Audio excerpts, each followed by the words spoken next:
Hello, in this video I will be showing you how to add payment option on Squarespace.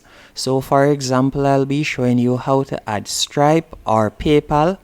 The first thing you need to do once in your Squarespace website, you are going to tap on Commerce from the menu option on the left hand corner.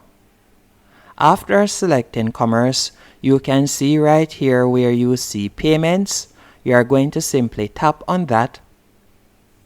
After selecting that, you will see Stripe, PayPal, and you will also see Square at the bottom right here.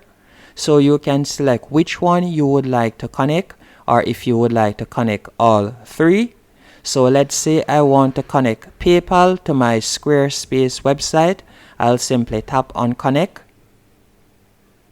And you'll need to come off the trial plan, so you'll need a premium plan to connect Stripe or PayPal.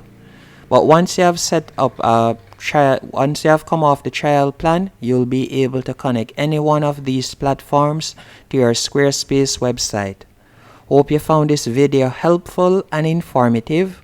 If you did, be sure to hit the like button and subscribe, and thank you for watching.